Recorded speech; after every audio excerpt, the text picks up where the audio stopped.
بسم اللہ الرحمن الرحیم۔ عزیز طلبہ، اس سے پہلے ہم نے اپنی کتاب نصاب کی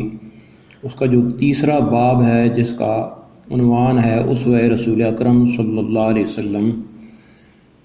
اس کے ضمن میں ایک سوال ہم نے بڑا تفصیلی طور پر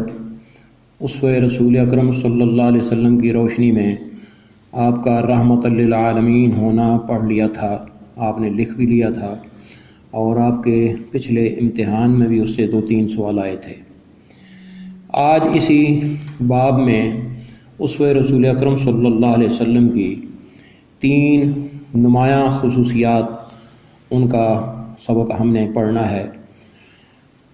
سب سے پہلے میں یہ آج کا جو سبق ہے جو لکھا ہے آپ کے لیے، میں آپ کو پڑھ کر سنا دیتا ہوں، اور ساتھ ساتھ جن باتوں کی وضاحت کی ضرورت ہے اس کی وضاحت بھی کر کے آپ کو سمجھا دیتا ہوں۔ اسے توجہ سے سنیے، پھر یہ سبق آپ کو بھیج بھی آ جائے گا۔ اللہ تعالیٰ نے آخری نبی حضرت محمد رسول اللہ صلی اللہ علیہ وسلم کے بارے میں فرمایا، لَقَدْ كَانَ لَكُمْ فِي رَسُولِ اللَّهِ أُسْوَةٌ حَسَنَةٌ، بے شک تمہارے لیے رسول اللہ صلی اللہ علیہ وسلم میں بہترین نمونہ ہے۔ یہ آیت جو ہے یہ آپ کی 12 منتخب آیتوں میں بھی شامل ہے۔ قرآن مجید میں اللہ تعالیٰ نے رسول اللہ صلی اللہ علیہ وسلم کو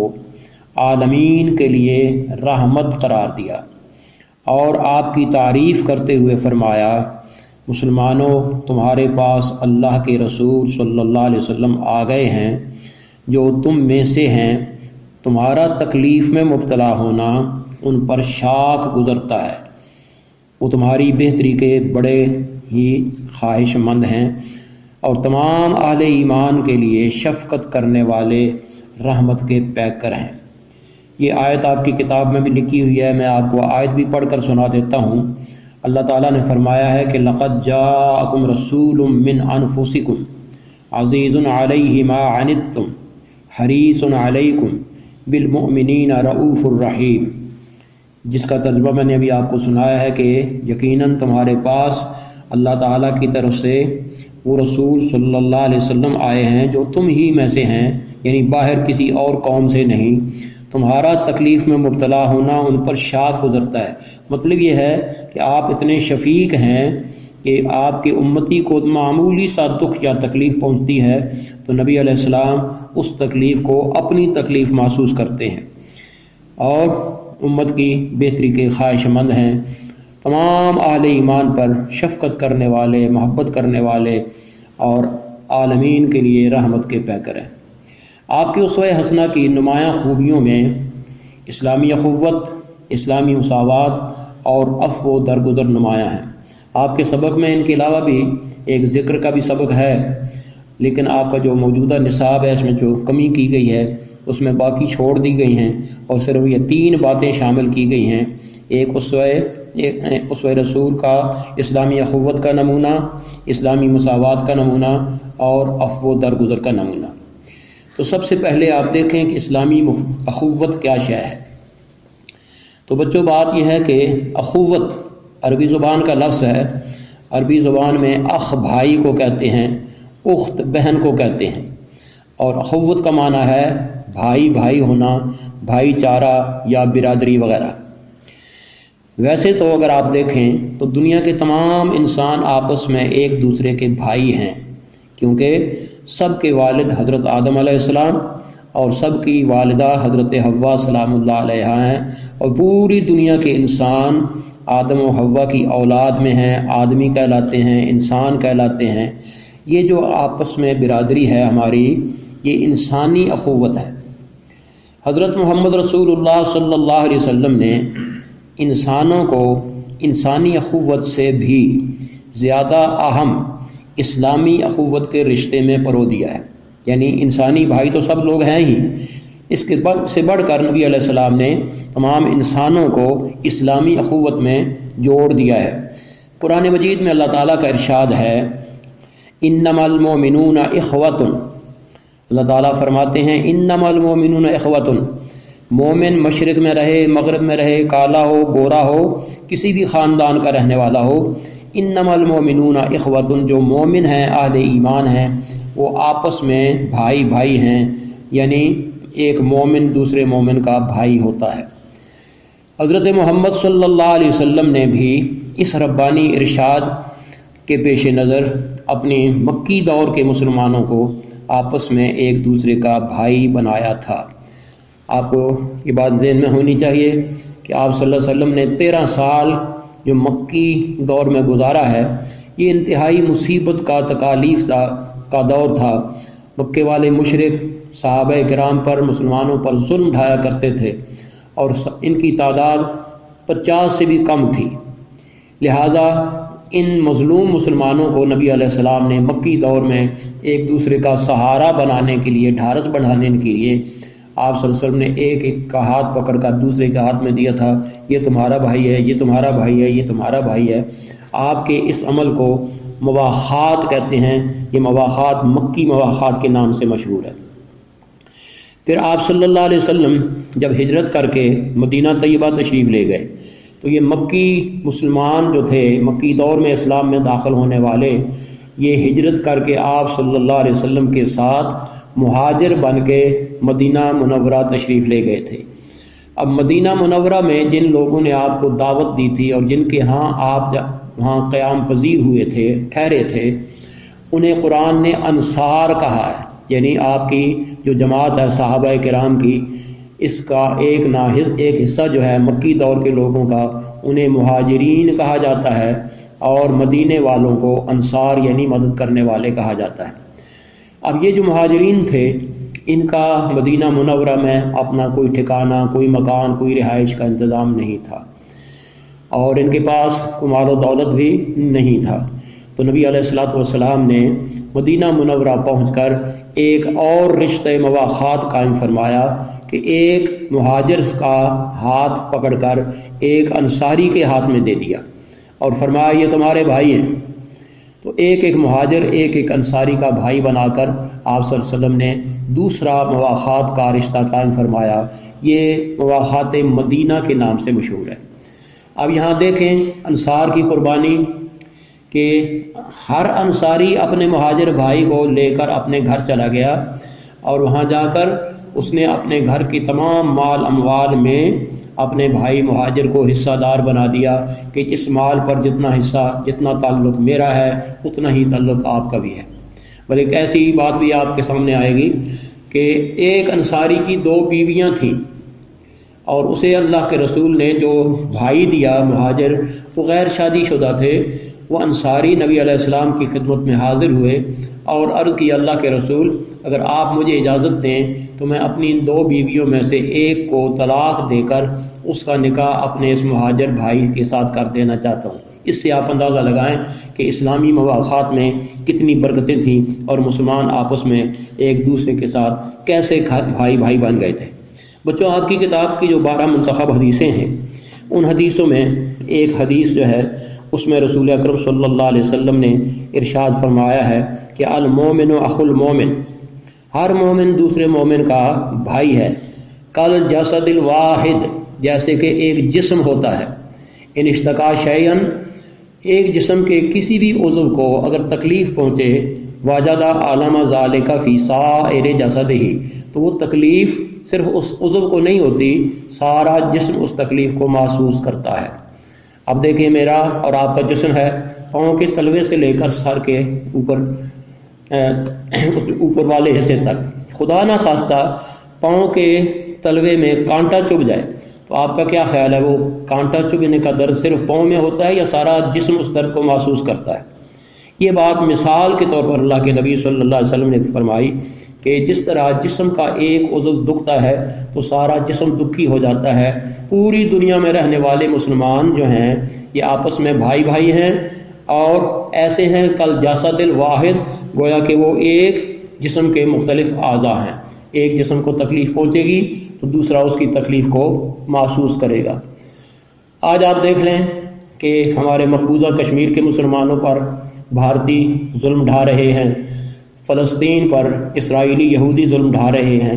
اس کا یہ مطلب نہیں ہے کہ اسرائیلی مظلوم ہیں یا کشمیری مسلمان مظلوم ہے، پوری دنیا کے مسلمان اس ظلم کو اپنا درد محسوس کرتے ہیں، اور جتنی بھی مدد ہو سکتی ہے، زبانی ہو سکتی ہے، اخلاقی ہو سکتی ہے، مالی ہو سکتی ہے، مسلمان ان کی مدد کر رہے ہیں۔ کیوں؟ کشمیری مسلمان بھی ہماری اسلامی جسم کا حصہ ہیں، اور فلسطینی مسلمان بھی ہمارے اسلامی جسم کا حصہ ہے۔ تو یہ نبی علیہ الصلوۃ والسلام نے اسلامی اخوت کی بنیاد پر مسلمانوں کو، پوری دنیا کے اہل ایمان کو آپس میں ایک رشتے میں جوڑ دیا۔ اسلام کا دوسرا کارنامہ اسلامی مساوات ہے۔ مساوات کہتے ہیں برابری کو۔ تو دین اسلام آفاقی تعلیمات کا ایک بے مثال نمونہ ہے، یعنی ایسی مثال آپ کو دنیا کے اور کسی مذہب میں نہیں ملے گی، یہ صرف اسلام ہی کی مثال ہے کہ پیغمبر اسلام صلی اللہ علیہ وسلم نے آپ کے نزدیک شاہ و گدا، شاہ بادشاہ ہو گیا، گدا فقیر بھیک مانگنے والے، آقا و غلام، پرانے زمانے میں لوگ خرید کر اپنے گھروں میں غلام رکھتے تھے اور وہ مالک کہلاتا تھا، غلام غلام ہوتا تھا۔ تو شاہ و گدا، آقا و غلام، امیر اور غریب سب برابر ہیں، یعنی رسول اللہ صلی اللہ علیہ وسلم نے جو تعلیم دی اس تعلیم کا یہ نتیجہ ہے کہ آپ کی تعلیمات کی روشنی میں شاہ و گدا میں کوئی فرق نہیں، آقا و غلام میں کوئی فرق نہیں، امیر و غریب میں کوئی فرق نہیں ہے۔ آپ نے اپنے اسوہ حسنہ سے خاندانی اور قبائلی فخر کو مٹا دیا، یعنی اسلام سے پہلے لوگوں کو اپنے اپنے خاندان پر بڑا ناز تھا، میں فلاں خاندان سے تعلق رکھتا ہوں۔ مثلا خود مکے میں سب سے بڑا خاندان قریش تھا، اور قریش دوسرے لوگوں کو انسان ہی نہیں سمجھتے تھے، تو اپنے اپنے قبیلوں کو بڑا ناز والا سمجھتے تھے۔ ذات پات، رنگ، نسل کے تمام امتیازات نبی علیہ السلام نے ختم فرما دیے۔ ذات پات کی جو تقسیم ہے اصل میں تو یہ ہندوستان کی تقسیم ہے، لیکن ہم مسلمانوں کی بدقسمتی ہے کہ پاکستان میں بھی ہم مختلف ذاتوں میں تقسیم ہیں اور ذات پات کی بنیاد پر پہچانے جاتے ہیں، لیکن نبی علیہ الصلوۃ والسلام نے اس ذات پات کی تمیز کو مٹایا ہے اور آپ صلی اللہ علیہ وسلم نے مساوات کا سبق دیا ہے۔ رسول اللہ صلی اللہ علیہ وسلم کے نزدیک معززین قریش کے مقابلہ میں حضرت سلمان فارسی رضی اللہ عنہ، حضرت صہیب رومی رضی اللہ عنہ اور حضرت بلال حبشی رضی اللہ عنہ کی قدر و منزلت کسی صورت میں کم نہ تھی۔ آپ اندازہ لگائیں، قریشی تو مکہ کے رہنے والے ہیں، اور یہ تینوں صحابی جو ہیں، ایک حبشہ کا رہنے والا ہے، ایک روم کا رہنے والا ہے، اور ایک صحابی جو ہیں وہ فارس کے رہنے والے، ایران کے رہنے والے ہیں، غریب ہیں، غلام ہیں، لیکن اس کے باوجود نبی علیہ السلام کے نزدیک ان کی قدر و منزلت بڑی زیادہ تھی۔ بلکہ آپ دیکھیں قرآن مجید میں اللہ تعالیٰ نے ایک سورت نازل کی ہے جسے سورہ لہب کہتے ہیں۔ یہ سورہ لہب حضور علیہ السلام کے سگے چچا ابو لہب جس کا نام مشہور تھا، اس کے بارے میں نازل ہوئی ہے۔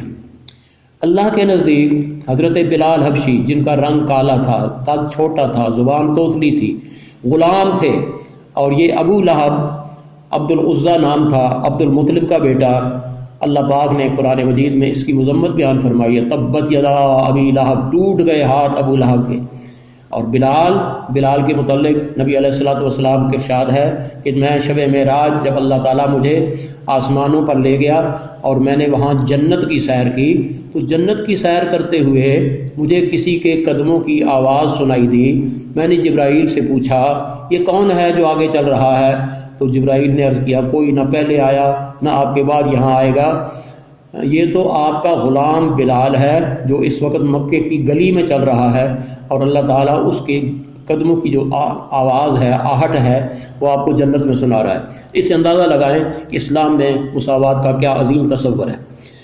اس کے بعد اللہ کے رسول صلی اللہ علیہ وسلم نے ان تمام بتوں کو، ہاں وہ قومیت کا بت ہو، وطنیت کا بت ہو، کنبے قبیلے کا بت ہو، آپ صلی اللہ علیہ وسلم نے انہیں ٹکڑے ٹکڑے کر دیا، اور حجۃ الوداع کے موقع پر آپ صلی اللہ علیہ وسلم نے جو عظیم خطبہ ارشاد فرمایا، جو آج بھی خطبہ حجۃ الوداع کے نام سے مشہور ہے اور اتنا قیمتی ہے کہ کافر ہونے کے باوجود اقوام متحدہ نے ہمارے نبی اکرم صلی اللہ علیہ وسلم کے خطبہ حجۃ الوداع کے وہ اہم اور قیمتی نکات اپنے چارٹر میں شامل کر رکھے۔ اس خطبہ حجۃ الوداع کے موقع پر آپ کا ارشاد ہے، آپ نے فرمایا کہ لوگوں جان لو کسی عربی کو کسی اجمی پر کسی کوئی فضیلت حاصل نہیں ہے، تمہارا رب ایک ہے، تمہارا باپ بھی ایک ہے یعنی آدم علیہ السلام ہے،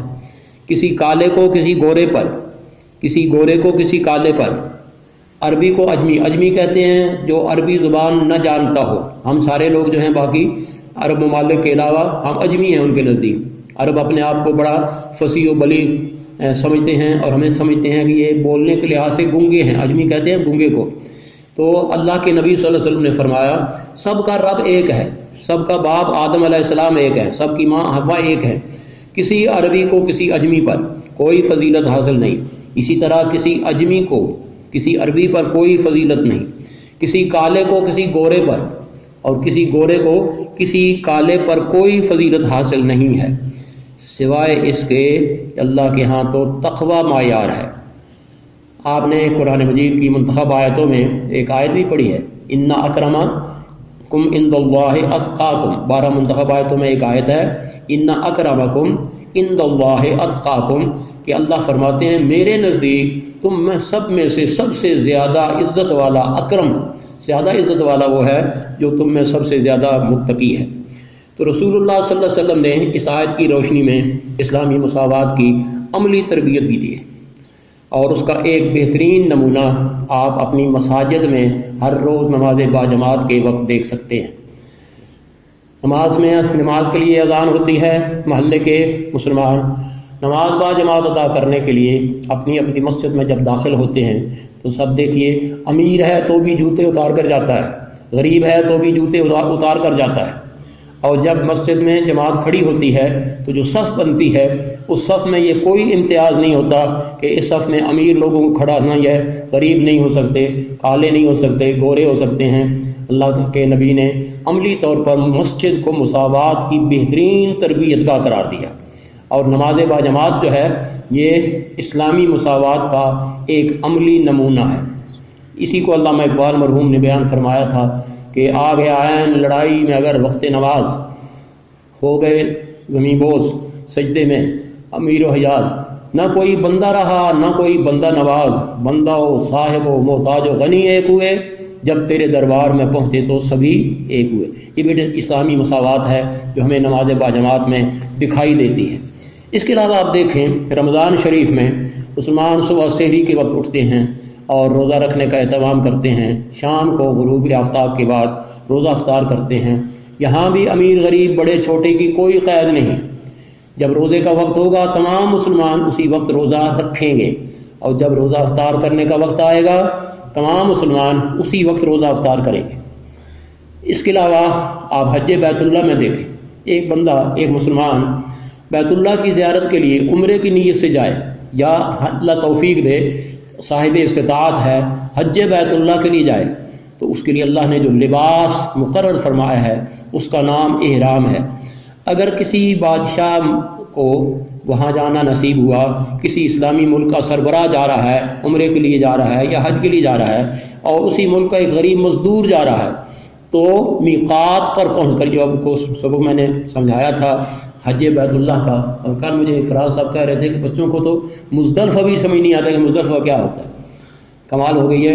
تو بہرحال میقات کہتے ہیں اس جگہ کو جہاں احرام پہن کر حدود حرم میں داخل ہوتے ہیں۔ تو جب حدود حرم پر پہنچتے ہیں تو ملکوں کے بادشاہ بھی وہاں اپنا پسندیدہ قیمتی لباس اتار دیتے ہیں اور احرام کی 2 چادریں پہنتے ہیں، غریب بھی وہاں اپنا پسندیدہ لباس اتار دیتا ہے، احرام کی 2 چادریں پہنتا ہے۔ اس سے بڑا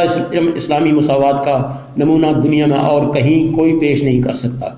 تو اسلامی مساوات صرف زبانی درس نہیں ہے، صرف زبانی جمع خرچ نہیں ہے، بلکہ اللہ کے نبی صلی اللہ علیہ وسلم نے اللہ تعالیٰ کے ارشادات کی روشنی میں دنیا کے سامنے عملی طور پر مظاہرہ فرمایا کہ اسلام مساوات کا لمبردار ہے۔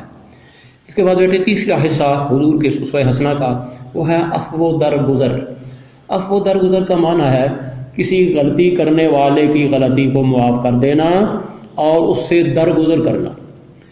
یہ اتنی بڑی اعلیٰ خوبی ہے کہ آپ صلی اللہ علیہ وسلم کا اسوہ حسنہ اس پر بڑی بہترین مثال ہے۔ آپ دیکھیں نبی اکرم صلی اللہ علیہ وسلم نے 13 سال مکہ میں گزارے اور مکے والوں نے آپ پر انتہائی ظلم کیا۔ ایک مرتبہ آپ مکہ سے طائف تشریف لے گئے کہ وہاں جا کر لوگوں کو قرآن کی دعوت دوں گا۔ طائف کے بڑے سرداروں نے اپنے سارے ہنڈوں کو نبی علیہ السلام کے پیچھے لگا دیا تھا اور انہوں نے ہاتھوں میں پتھر لیے۔ حضور علیہ السلام طائف کے کوچہ و بازار میں آگے آگے صرف ایک بات کہتے جاتے تھے، قولوا لا الہ الا اللہ تفلحوا، لوگوں میری بات مان لو، لا الہ الا اللہ مان لو، نجات پا جاؤ گے۔ اور ادھر سے گنڈے پتھر مارتے تھے۔ اللہ کے نبی صلی اللہ علیہ وسلم کو اتنے پتھر مارے گئے کہ آپ کا جسم لو لہان ہو گیا، اور حدیث میں آتا ہے کہ آپ کے جسم سے بہنے والا خون آپ کے پاپوش مبارک میں یعنی جوتوں میں بھر گیا۔ طائف سے نکلے آپ زخموں سے چور اور نڈھال تھے۔ ایک پتھر کی چٹان کے ساتھ آپ نے ٹیک لگائی اور بے ساختہ آپ کی زبان سے نکلا، اللہم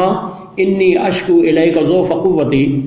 قلت حیلتی، اے اللہ میں تیرے حضور شکایت کرتا ہوں، کام بہت بڑا میرے سپرد کیا لیکن وسائل مجھے بہت کم دیے۔ یہ شکایت وہاں پہنچی، اللہ نے اسی وقت جبرائیل علیہ السلام کو اور ملک الجبال یعنی جو پورے دنیا کے پہاڑوں کا منتظم ہے اس کو بھیجا اور کہا جاؤ میرے نبی سے پوچھو، اگر میرا نبی حکم دے تو یہ طائف کی آبادی جن دو پہاڑوں کے درمیان بستی ہے، یہ ملک الجبال ان دونوں پہاڑوں کو آپس میں ملا دے گا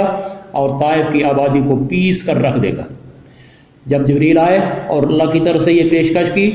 تو نبی علیہ الصلوۃ والسلام نے ان کو کوئی جواب نہیں دیا۔ اللہ کے رسول صلی اللہ علیہ وسلم نے اپنے اللہ کی بارگاہ میں گزارش کی، اللہ میں نے انہیں معاف کر دیا، آپ مہربانی فرمائیں کہ ان کو ہدایت کی رہنمائی فرمائیں۔ اور حدیث کے الفاظ ہیں، اللہم اہد قومی فانہم لا یعلمون، یہ مجھے جانتے نہیں ہیں، مجھ پر انہوں نے ظلم اس لیے کیا کہ مجھے پہچانتے نہیں ہیں۔ تو آپ دیکھیں اس سے بہتر عفو درگزر کی مثال آپ کو کہاں مل سکتی ہے۔ پھر دوسرا منظر دیکھیے، جب آپ صلی اللہ علیہ وسلم نے 8 ہجری میں مکہ فتح فرمایا اور فاتح مکہ کی حیثیت میں 10,000 کا لشکر لے کر آپ مکہ میں داخل ہوئے تو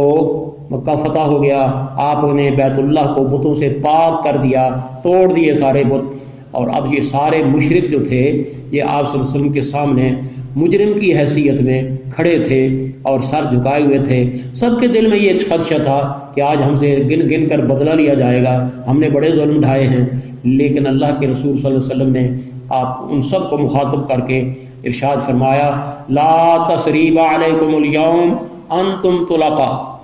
آج میں تمہارے ماضی کے کسی برے کرتوت پر باز پرس نہیں کروں گا، جاؤ میری طرف سے تم آزاد ہو۔ آپ نے عفو درگزر کا بے مثال مظاہرہ فرمایا اور امت کو بھی آپ نے یہی تعلیم دی۔ اللہ تعالیٰ نے قرآن مجید کی ایک آیت میں اپنے مومن بندوں کی یہ صفت بیان فرمائی ہے کہ والکاظمین الغیظ والعافین عن الناس، مومن بندے غصے کو پی جاتے ہیں، غصے کا اظہار نہیں کرتے، والعافین عن الناس، اور بڑے سے بڑے مجرم کو معاف کرتے ہیں۔ تو بیٹے یہ 3 اسوہ حسنہ کے پہلو ہیں جو میں نے آج کے سبق میں آپ کے سامنے پیش کیے ہیں۔ یہی باتیں